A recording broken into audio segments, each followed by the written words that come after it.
Hello everyone, welcome back to my channel. मैं हूँ lovely. स्वागत है आपका लवली की पाठशाला में। तो आज की इस वीडियो में हम जानेंगे हिंदुस्तान टाइम्स का यू न्यूज़पेपर का आर्टिकल है।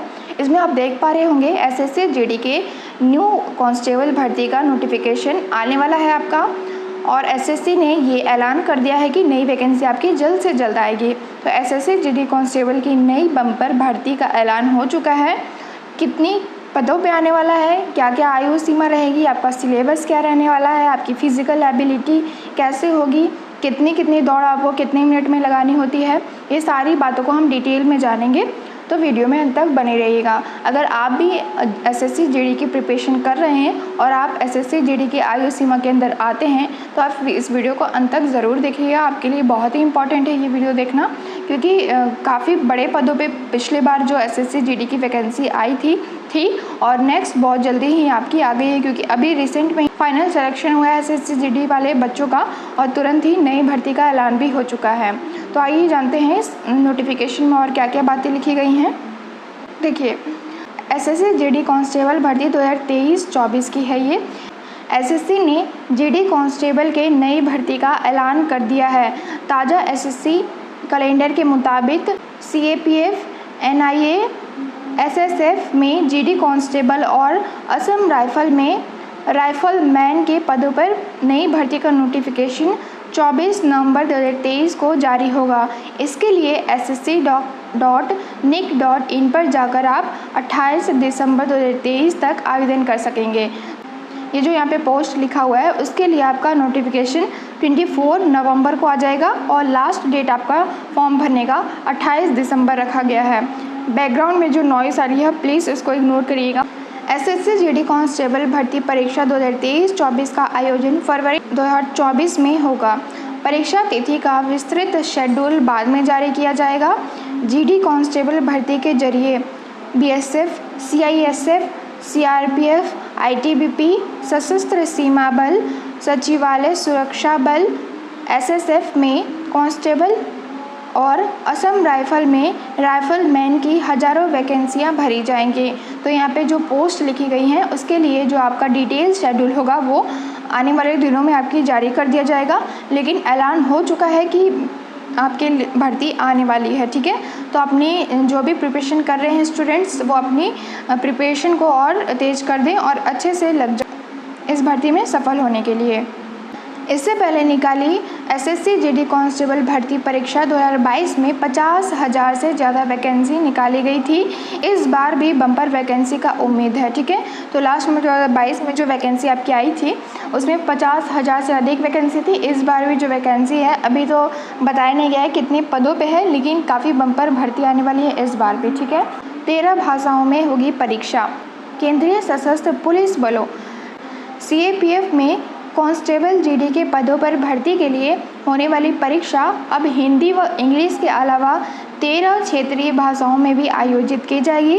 पिछले बार से ही ये इतने 13 भाषाओं में आयोजित होने लगी है परीक्षा। गृह मंत्रालय के इस फैसले से जीडी कांस्टेबल भर्ती परीक्षा में हिस्सा लेने वाले लाखों उम्मीदवारों अपनी मातृभाषा में परीक्षा दे सकेंगे। इसके चयन की संभावना बढ़ेगी। ठीक है, तो जो भी अलग भाषाओं के स्टूडेंट्स हैं वो भी अपने क्षेत्रीय भाषाओं में परीक्षा दे सकेंगे और अपने एक पद को सुनिश्चित कर सकेंगे। योग्यता की बात करें तो देखिए, कांस्टेबल भर्ती में 10वीं पास आयु आवेदन कर सकते हैं, तो 10th पास मांगा गया है इसमें, और आयु सीमा 18 से लेकर 23 साल होगी। इसमें अधिकतम आयु सीमा में ओबीसी को 3 साल की छूट और एसटी एससी को 5 साल की छूट इसमें मिलती है हर बार की तरह। और जो जनरल कैटेगरी के स्टूडेंट है वो 18 से लेकर 23 साल के बीच में होने चाहिए। आई होप आपको योग्यता समझ में आ गई होगी। आगे बात करते हैं चयन प्रक्रिया क्या होगी आपकी। तो सबसे पहले लिखित परीक्षा होता है आपका, कंप्यूटर बेस्ड होता है, ऑनलाइन मोड। इसमें सफल उम्मीदवारों को शारीरिक दक्षता परीक्षा यानी कि पीटी और शारीरिक मापतौल परीक्षा यानी कि पीएसटी के लिए बुलाया जाता है। पीटी और पीएसटी के लिए बुलाया जाता है जो भी रिटन एग्ज़ाम में क्वालिफाई करता है।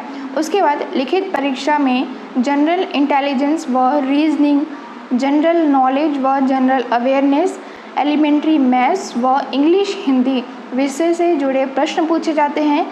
चारों सेक्शन में 20-20 प्रश्न पूछे जाते हैं। सभी सेक्शन 40-40 मार्क्स के होते हैं। पेपर की अवधि 60 मिनट की होती है और प्रत्येक गलत उत्तर के लिए आधा अंक काट लिया जाता है। तो देखिए यहाँ पे लिखा है कि आपकी एग्ज़ाम पैटर्न क्या होता है। आपके 4 विषय आते हैं, पहला रीजनिंग, दूसरा मैथ्स और इंग्लिश हिंदी में से जो भी आप चूज़ करेंगे वो, और जीएस का, ठीक है।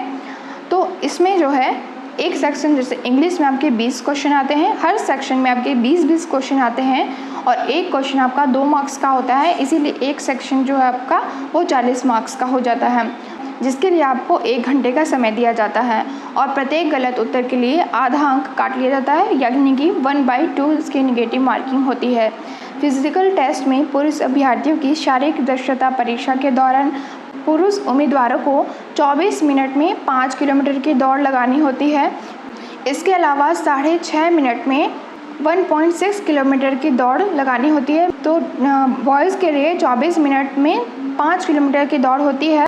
अब बात करते हैं कि पीएचडी में क्या क्या होता है आपका। तो देखिए पीएचडी यानी कि शारीरिक योग्यता संबंधी नियम क्या क्या हैं। तो पुरुष उम्मीदवार जो हैं 170 सेंटीमीटर के होने चाहिए और महिला उम्मीदवार जो है 157 सेंटीमीटर की होनी चाहिए, ये आपकी हाइट है। सीना जो होता है पुरुष उम्मीदवारों के लिए 80 सेंटीमीटर और फुलाने के बाद 85 सेंटीमीटर का होना चाहिए। ये थी आपकी पीएचडी। मैंने आपको क्या क्या बता दिया, मैंने आपको बता दिया कि 13 भाषाओं में आपकी जो एग्ज़ाम होगा वो कंडक्ट किया जाएगा। अभी वैकेंसी क्लियर नहीं है, कितने पदों पे आएगा। योग्यता बता दी मैंने, 10th पास होने चाहिए आप, और जनरल कैटेगरी के स्टूडेंट 18 से 23 साल के बीच में होने चाहिए, और ओबीसी के लिए 3 साल की छूट, एसटी एससी के लिए 5 साल की छूट। और चयन प्रक्रिया में कंप्यूटर बेस्ड एग्ज़ाम होगा आपका, जो उसमें सेलेक्ट होंगे उनका पीईटी होगा और उसके बाद पीएचडी होगा।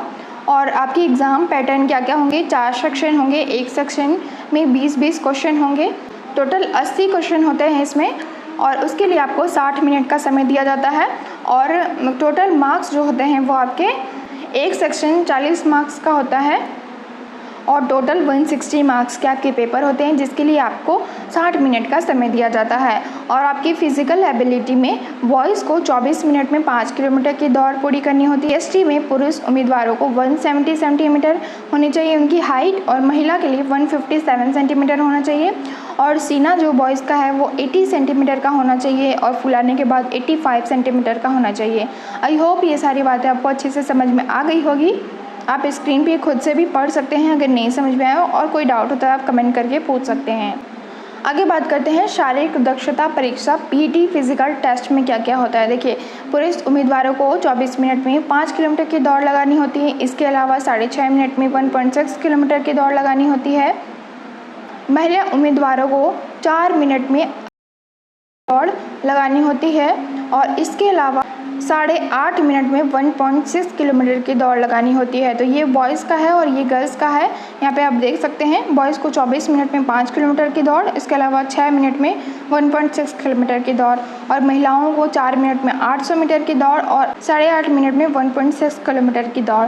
और फाइनल मेरिट कैसे बनती है, सबसे इम्पॉर्टेंट काम, तो जो पीटी पीएचडी में पास होंगे उनकी लिखित परीक्षा में प्राप्त अंकों के आधार पर फाइनल मेरिट बनती है। और पीटी पीएचडी महज क्वालिफाइंग होता है। तो पीटी पीएचडी जो आपकी दौड़ वगैरह होती है और जो भी आपके हाइट वेट ये सब होते हैं वो सिर्फ क्वालिफाइंग होते हैं, उसमें क्वालिफाई करके तो आप पास माने जाते हैं।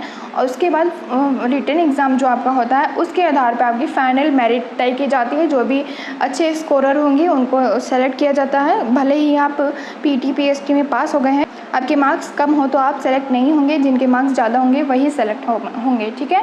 आई होप सिलेक्शन प्रोसेस आपको समझ में आ गया होगा। तो ये थी एसएससी जीडी कांस्टेबल वैकेंसी के बारे में सारी डिटेल। वीडियो अच्छा लगा हो तो लाइक कर दीजिएगा। मिलते हैं नेक्स्ट वीडियो में नेक्स्ट इन्फॉर्मेशन के साथ। आप मेरे चैनल के साथ जुड़ सकते हैं क्योंकि आने वाले जितनी भी वैकेंसी होंगी उसको डिटेल में मैं आपको बता देती हूँ, क्या क्या उसकी एबिलिटी होगी। फॉर्म भरने के लिए आपको क्या क्या चाहिए होता है, कब से कब तक फॉर्म भराएंगे, लास्ट डेट्स वगैरह सब कुछ मैं आपको डिटेल में बता देती हूँ और साथ ही प्रिपरेशन भी कराती हूँ। तो अगर आपको मेरा चैनल पसंद आता है तो चैनल को सब्सक्राइब कर दीजिएगा, बेल आइकन दबा दीजिएगा ताकि आने वाले वीडियो का नोटिफिकेशन आपको मिल जाए। मिलते हैं नेक्स्ट वीडियो में नेक्स्ट इन्फॉर्मेशन के साथ। Thank you.